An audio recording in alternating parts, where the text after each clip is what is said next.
Salut, ici Lydia Cloutier pour Notre Vraie Nature. C'est ma première vidéo solo et dans les prochaines minutes, je m'attaquerai au sujet de la responsabilité humaine dans les enjeux environnementaux. Le but de nos publications et de nos partages, c'est de conscientiser le plus de gens possible aux enjeux environnementaux en mettant d'avant des solutions simples et accessibles pour faciliter votre transition écologique.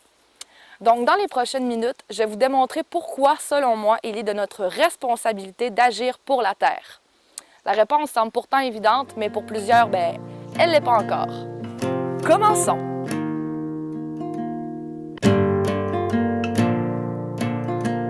Tout d'abord, ce qui fait la beauté et la spécificité de la Terre, c'est la vie qui l'habite sous toutes ses formes.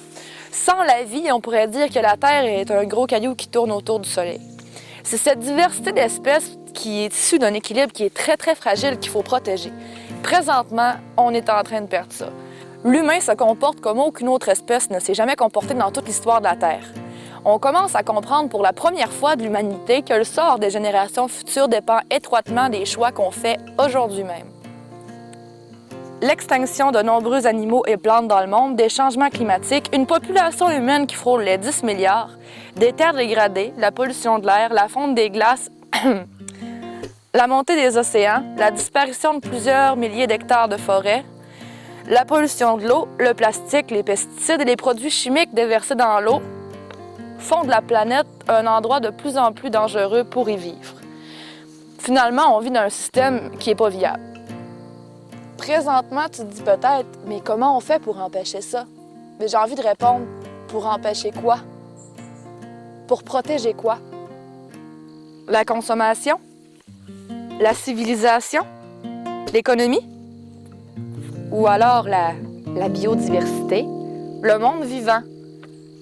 Ce que l'on doit sauver, ça serait pas la vie.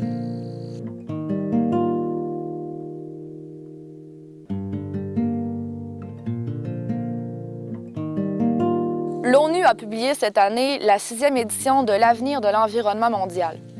Le rapport conclut que les activités humaines non durables dans le monde ont dégradé les écosystèmes de la Terre, mettant en danger les fondements écologiques de la société. Mais le même rapport indique que des changements dans la façon dont nous mangeons, la façon de consommer des biens, la manière de tirer notre énergie et aussi la manière de gérer nos déchets pourraient diminuer notre impact sur l'environnement, pourraient régler certains problèmes. L'engagement individuel, bien que louable, est souvent négligé et souvent remis en question.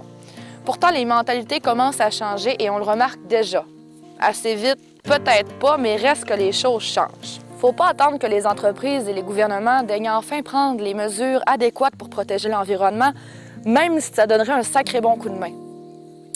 Si on commence à remarquer le changement, si on commence à déjà voir les choses évoluer, c'est que plusieurs milliers de personnes, plusieurs millions de personnes font déjà leur part, font déjà des actions concrètes et militent pour protéger l'environnement. Le changement de comportement individuel significatif influence les entreprises à être plus vertes, étant donné qu'ils veulent continuer à répondre à une demande qui est en croissance. Bref, par la manière que l'on consomme, on a un réel pouvoir. C'est un fait. Quand on achète, on cautionne. On dit à de bonnes ou de mauvaises entreprises « Je partage votre vision du monde, puis je la soutiens ».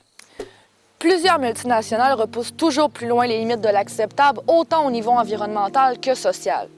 Mais ça, c'est pour du profit, toujours plus de profit. La question à se poser, c'est est-ce que c'est vraiment ça nos valeurs? Est-ce que c'est ça que l'on veut soutenir?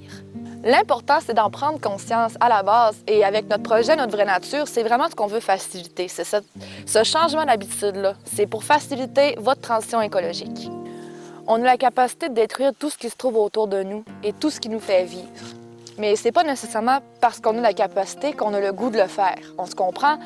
J'ai aussi la capacité, on a tous la capacité peut-être de brûler notre maison. Mais est-ce qu'on a envie de le faire? J'espère que non. Vivre, c'est faire des choix. Et en sachant ce que l'on sait, quels sont nos choix. Pour plusieurs d'entre nous, vient le moment où on réalise que le changement de nos habitudes, c'est plus une option, mais une responsabilité.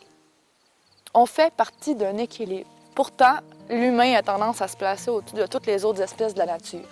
Cette vision anthropocentrisme, c'est-à-dire qui place l'humain au-dessus de toute chose, est très dangereuse.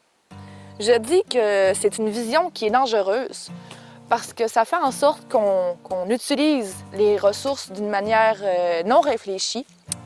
On dépasse les limites de la biocapacité, c'est-à-dire que la Terre n'a pas le temps de régénérer ces ressources-là. On surconsomme, on prend les ressources comme un dû.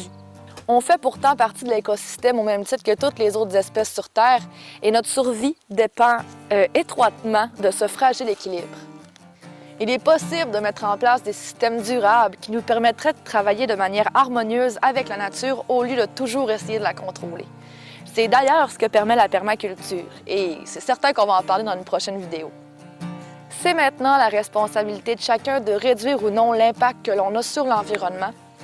Et les gestionnaires, les politiciens et les gens dits de l'élite sont déjà au courant des enjeux environnementaux et de la crise environnementale.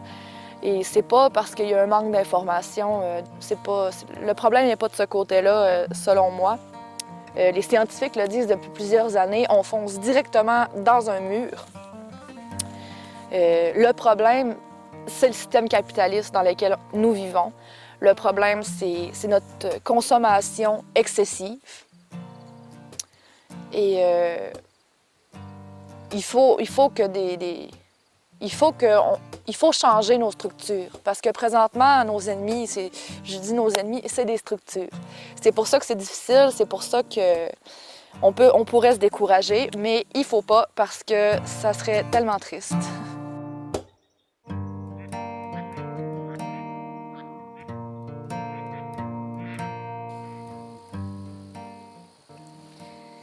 Bien sûr, il reste encore du chemin à faire et on pourrait facilement se décourager, mais le changement, ce n'est pas un processus qui est soudain. C'est pour ça qu'on dit transition écologique. C'est une transition, un processus, ça demande du temps, de la réflexion, de la bonne volonté et de l'entraide, évidemment.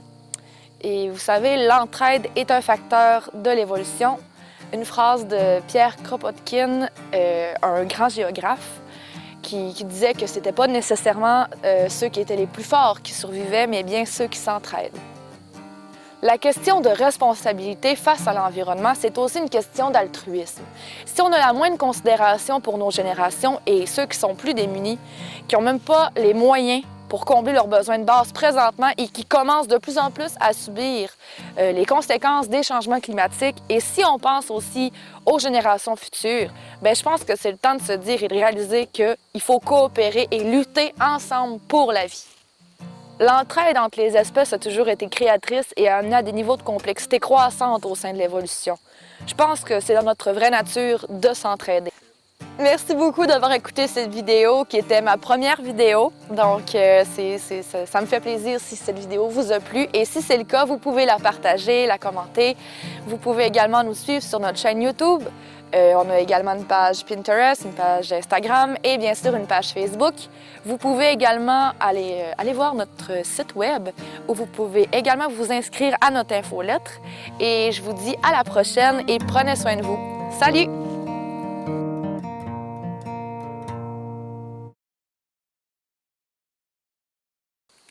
OK. Je fais comme Jim Carrey un peu des fois.